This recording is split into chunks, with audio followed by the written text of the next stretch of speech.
Assalamualaikum warahmatullahi wabarakatuh. Alhamdulillah, nahmaduhu wa nasta'inuhu wa nastaghfiruh. Wa na'udzu billahi min shururi anfusina wa min sayyi'ati a'malina. Man yahdihillahu fala mudilla lahu wa man yudlil fala hadiya lahu. أشهد أن لا إله إلا الله وحده لا شريك له وأشهد أن محمدا عبده ورسوله لا نبي ولا رسول بعده. قال الله تعالى في كتابه الكريم: أعوذ بالله من الشيطان الرجيم. بسم الله الرحمن الرحيم. يا أيها الذين آمنوا اتقوا الله حق تقاته ولا تموتن إلا وأنتم مسلمون. Allahumma hamdana wa bihamdika. Hadirin jemaah salat subuh yang mudah-mudahan dirahmati Allah Subhanahu wa taala. Alhamdulillah, syukur senantiasa kita lakukan kehadiran Allah Subhanahu wa taala atas berbagai nikmat yang Allah telah karuniakan kepada kita. Semoga nikmat yang Allah berikan kepada kita selalu mampu untuk mensyukuri nikmat-nikmat tersebut, yaitu dengan berusaha mentaati Allah Subhanahu wa taala selaku zat yang telah memberikan nikmat. Hadirin jemaah rasulullah, dalam kesempatan ceramah pada kesempatan ini, insyaallah saya akan menyampaikan sedikit tentang sejarah ini, tentang sejarah peperangan yang terjadi di zaman Khalifah Umar bin Khattab radhiyallahu anhu.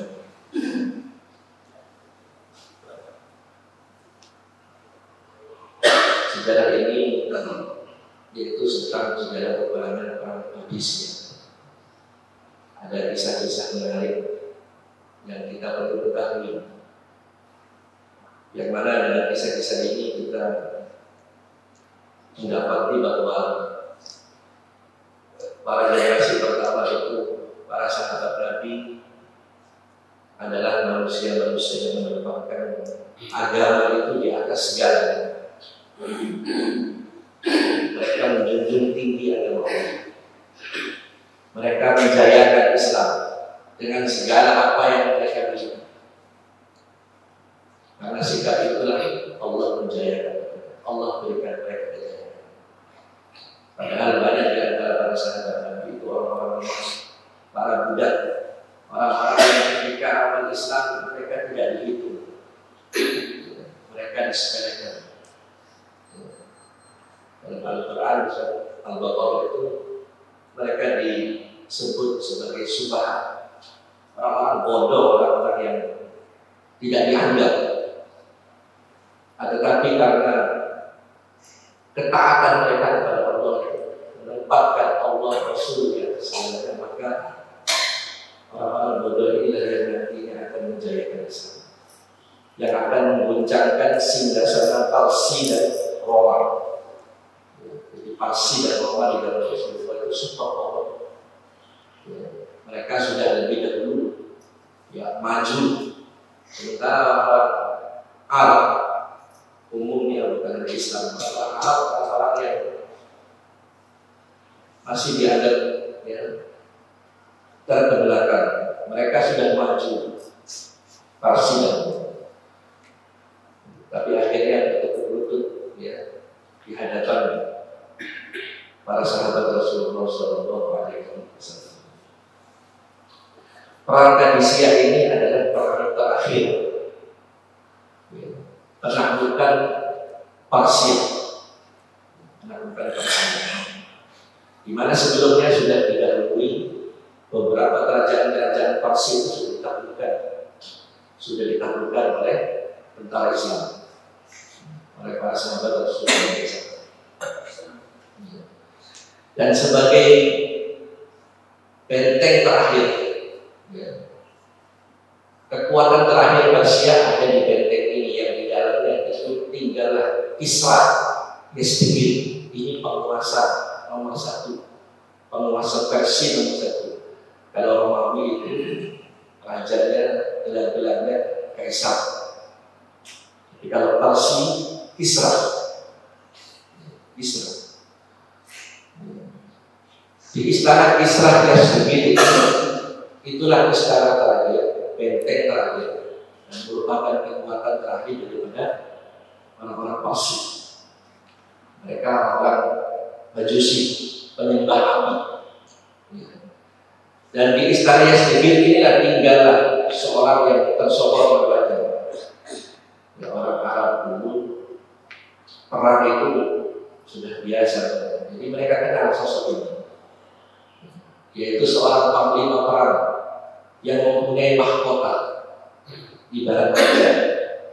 Biasanya yang pakai mahkota itu raja, tapi panglima perang ini mempunyai mahkota, yaitu Jenderal Rustum. Jenderal Rustum, jenderal kebanggaan orang-orang Parsi. Maka singkatnya, dalam sejarah perang Qadisiyah ini, umat Islam mendengar setelah menaklukkan kerajaan-kerajaan kecil, Amir Mu'minin Ibn Khattab mendengar bahwa orang-orang Parsi bersiap-siap untuk menyerang Islam dengan kekuatan yang sangat besar. Didengar oleh Khalifah Amir Mu'minin Ibn Khattab, bangsa Parsi akan menyerang kaum muslimin. Maka Umar bin Khattab mendahului untuk menyerang mereka. Singkatnya, dipersiapkan kekuatan yang ketika itu kekuatan itu berjumlah 30.000 tentara kaum muslimin. 30.000 tentara kaum muslimin, dan di pihak para Parsi 240.000. 240.000 melawan 30.000. Dari 240.000 itu terdapat pasukan-pasukan bergajah, gajah yang besar-besar. Sementara umat Islam sebagian itu malah berjalan kaki, sebagian berjalan unta dan kuda, tapi banyak yang berjalan kaki. Singkat cerita, dua kekuatan ini berhadapan-hadapan hanya dibatasi oleh satu sungai. Nama tempat terjadinya perang ini Qadisiyah. Dan wilayah Qadisiyah ketika itu sudah jatuh ke tangan umat Islam. Ada benteng di Qadisiyah, sudah dikuasai oleh Islam. Di wilayah Qadisiyah inilah umat Islam menyiapkan kekuatan di perbatasan yang dibatasi oleh sungai. Sungai itu dikenal namanya Nahdul Atiq.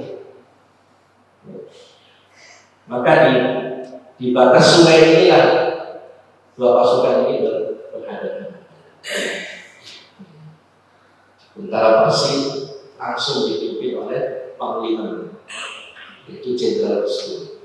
Ada hal menarik yang menunjukkan betapa kehebatan tentara Islam kaum muslimin. Itu tadi menyebabkan, karena mereka itu menempatkan Islam di atas segalanya. Maka Allah berikan kemuliaan, Allah berikan kemuliaan.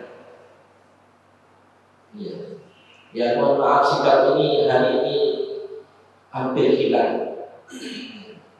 Mereka kaum muslimin ini Islam itu seolah-olah hanya sebagai agama yang dianut saja.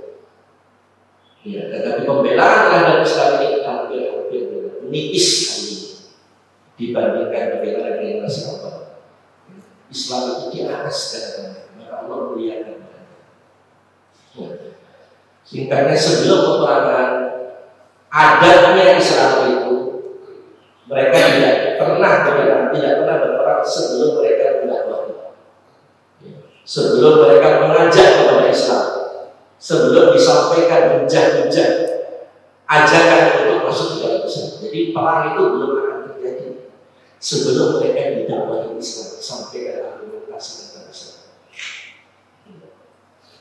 Maka mendengar tentang Islam sudah bersiap-siap, sudah menjadi adat, ya, sudah menjadi adat kebiasaan. Sebelum perang itu biasanya ada perundingan. Tentara Parsi mengirimkan orangnya meminta agar kaum muslimin mengirimkan utusan agar diketahui apa maunya. Karena ini tadi orang Parsi berniat ingin menyerang Islam, tapi didahului. Muhammad Khattab ini sudah tahu duluan, persiapkan kekuatan Islam. Utusan minta agar tentara Islam itu mengutus beberapa orang utusan. Maka diutuslah saat itu oleh komandan perang. Ya, jadi sebenarnya peperangan ini akan langsung diikuti oleh Amirul Mukminin Umar bin Khattab. Ya, saking Umar memandang ini perang menentukan, benteng terbesar, saya harus ikut. Tetapi oleh Dewan Syuro yang Umar bin Khattab punya beberapa orang Dewan Syuro, yang diketuai Abdurrahman bin Auf, melarang. Ya, mereka keberatan kalau Amirul Mukminin turun dalam peperangan ini. Dilarang oleh Abdurrahman bin Auf. Maka kata Umar bin Khattab, kata siapa lagi yang akan memimpin perang ini? Kata Abdurrahman bin Auf, ada singa yang menyembunyikan kukunya. Dialah yang layak untuk menjadi panglima. Siapa yang maksud singa yang menyembunyikan kukunya? Sa'ad bin Abi Waqqas radhiyallahu anhu. Sa'ad bin Abi Waqqas radhiyallahu anhu. Saat ini pernah didoakan oleh Rasulullah agar didikan tangannya itu selalu tepat. Ya, maka diserahkanlah kepemimpinan ya sebagai panglima orang Sa'ad bin Abi Waqqas. Sudah cerita diutuslah utusan ya, terdiri dari beberapa orang diketuai oleh An-Nu'man bin Muqarrib bin Syu'bah, Al-Mughirah bin Syu'bah, menghadapkan beberapa orang sahabat Nabi ini. Utusan Nabi ini ketuai oleh Nu'man bin Muqarrib dan Syu'bah ini, Al-Mughirah bin Syu'bah, menghadap Raja Kaisar Yasrib. Terjadilah dialog. Yang intinya disampaikan hujah-hujah tentang Islam, oleh mereka malah dihina. Utusan ini dihina. Karena apa? Mereka bangsa-bangsa orang sudah maju. Nah, yang datang ini dianggap orang-orang murah, orang-orang buruk pada kasih dia apa-apa. Oleh mereka utusan yang diutus ini diberikan hadiah. Apa hadiahnya? 1 karung berisi pasir. Ini sebagai bentuk penghinaan. 1 karung berisi pasir. Maka oleh utusan itu disampaikan, karena ini raja yang memberikan, kaisar, dibawa pulang, disampaikan kepada Sa'ad bin Abi Waqqas. Maka apa yang dikatakan Sa'ad bin Abi Waqqas? Insya Allah Persia pasti Allah bukan untuk kita. Benteng Persia pasti Allah akan berikan untuk kita. Insya Allah. Maka singkat cerita, diutus lagi sekali. Ini orang perlu tahu bahwa orang menggambarkan Islam yang kejam. Ya, soal tidak manusiawi, sadis, barbar. Ini fitnahnya orang dari dulu. Diutus-utusan sekali lagi. Nah, kalau tadi dalam utusan itu ada Mughirah bin Syu'bah atau Nu'man bin Muqarrib, ini 2 orang terpandang, orang Arab yang sangat terpandang. Nah, yang kedua utusan ini diutus oleh Sa'ad bin Abi Waqqas, seorang yang rendah, orang yang rendahan, namanya Rib'i bin Amir. Rib'i bin Amir ini digambarkan orangnya pendek hitam, orangnya pendek hitam, rambutnya keriting, nggak pakai sendal, nggak pakai kasut. Rifqi bin Amir diutus oleh panglima Sa'ad bin Abi Waqqas untuk menghadap Islam. Dan mereka memang berharap agar perundingan itu tidak satu kali, supaya ada titik temu. Mereka meminta untuk diutus lagi. Maka dikirimlah Rifqi bin Amir.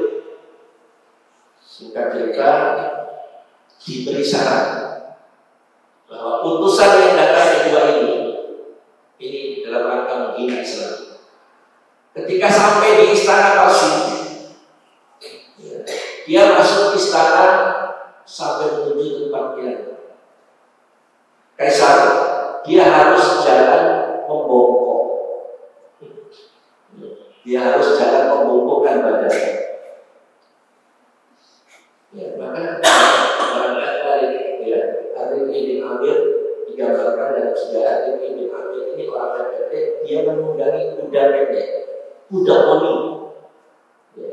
Dia menunggangi kuda poni. Dia membawa senjata tombak, dan pedangnya tersembul, pedangnya panjang. Tombak dengan kuda poni yang pendek, datanglah Rifqi bin Amir menghadap Kaisar Yesus. Sampai di pintu gerbang istana diminta oleh Parsi agar dia masuk dalam keadaan tunduk.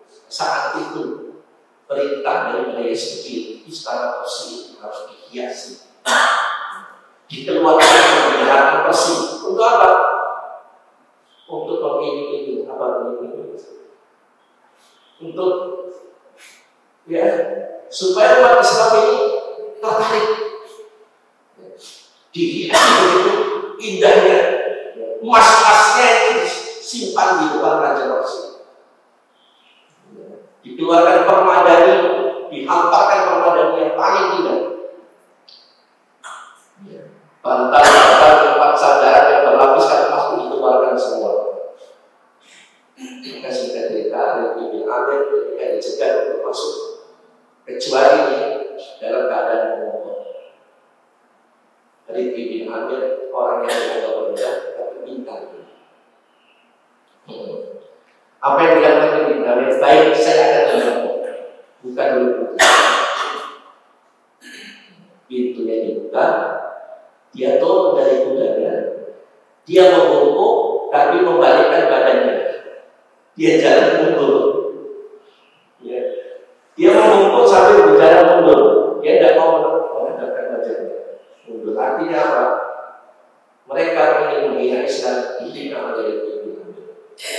Diberikan pangkat yang tinggi. Dia berjalan mundur, dia tarik badannya. Sampai di dekat. Tahtanya itu digambarkan ada dua tahta. Satu punya dari sakit, satu punya Jenderal Rustum. Sampai di dekat tahtanya mereka berdua, baru Rifqi bin Amir membalikan. Dibalikan badan. Ternyata yang dilihat orang pendek kita nggak pakai senjata.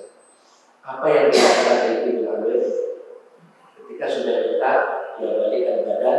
Itu tombaknya sengaja diajak-ajak ini sambil berjalan. Hasil karpet itu bolong-bolong, karpet mewah ini. Sengaja, karpet mewahnya orang-orang punya istana Parsi dibuat bolong-bolong oleh Rifqi bin Amir. Dan pedangnya yang tersembul itu menggeret karpet sampai di dekat istana. Ini pengawal yang di kiri kanan ini dalam keadaan semuanya menunduk. Saat itu Rifqi bin Amir tersenyum. Pantas kalian ini. Pantas kalian ini. Di hadapan sama manusia kalian begitu. Akhirnya sampai di dekat singgasananya Resgegit dan Jenderal Rustum, diikat diikatkan kuda poni ini di bawah kursi sebelah sana. Diikat. Itu pengawal di kanan itu semuanya melotot, dan kalau bisa saat itu Ibn Amir dicabik-cabik oleh mereka. Ya. Saking marahnya pengawal istana ini melihat kelakuan mereka.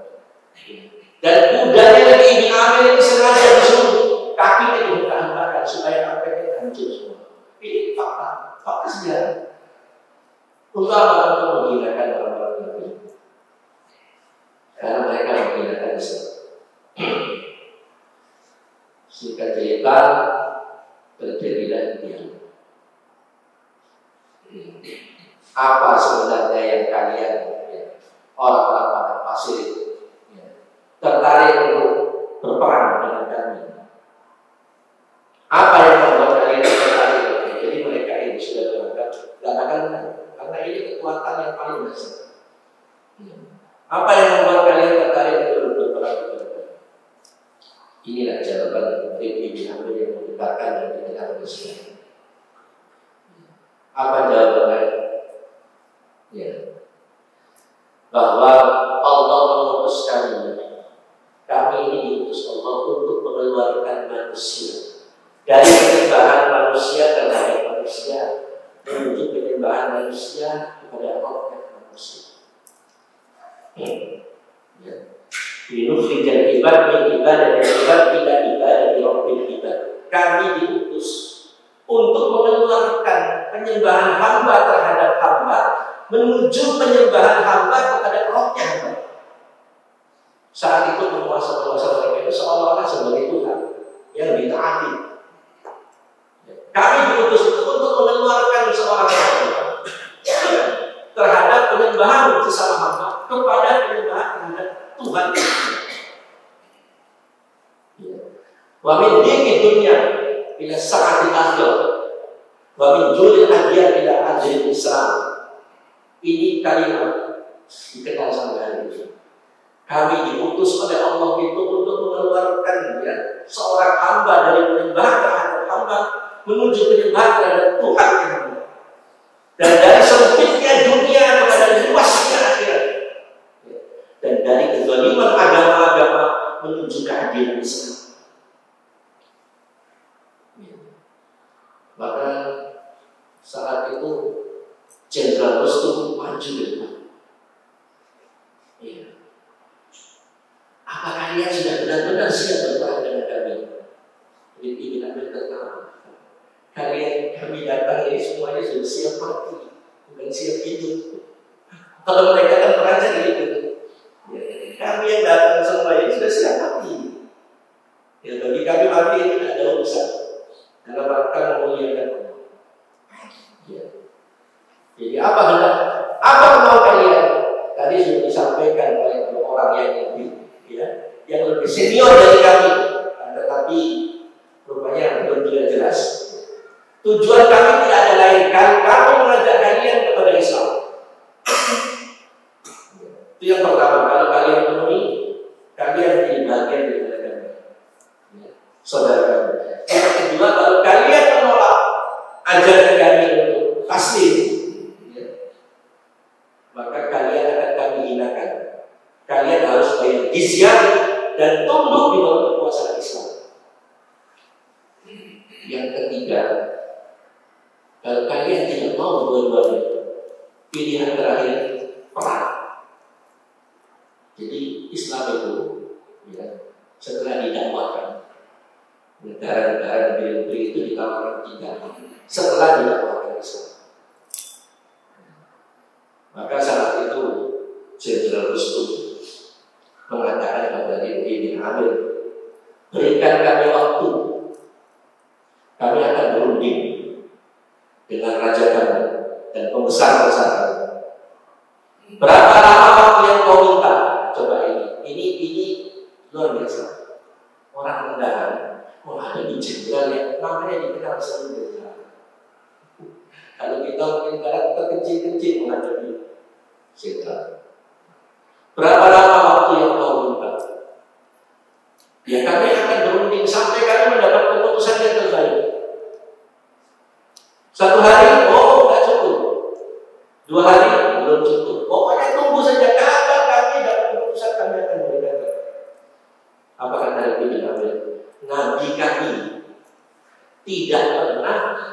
memberikan tenggat waktu melebihi dari 3 hari. Nabi kami tidak pernah memberikan tenggat waktu melebihi dari 3 hari. Ya, aku kasih kamu waktu 3 hari. Kalau 3 hari tidak ada keputusan, hari keempat kami akan salah. Benar.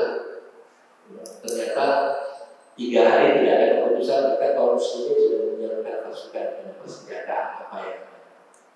Akhirnya orang-orang Parsi lebih memilih untuk berperang.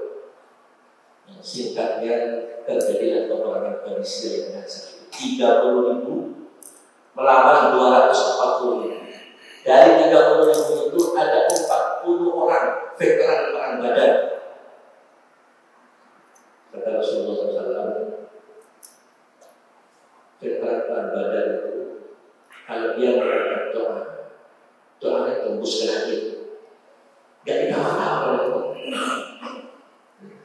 Veteran Badar itu asal dia melakukan doanya tembus ke langit, tidak ditawar oleh Allah. Nah, saat itu dalam 30.000 itu ada 40 veteran Badar. Ada 300 orang sahabat Rasulullah SAW yang menyertai perang. Jumlah veteran Islam 30.000, jumlah mereka 240. Terjadilah peperangan itu berlangsung sampai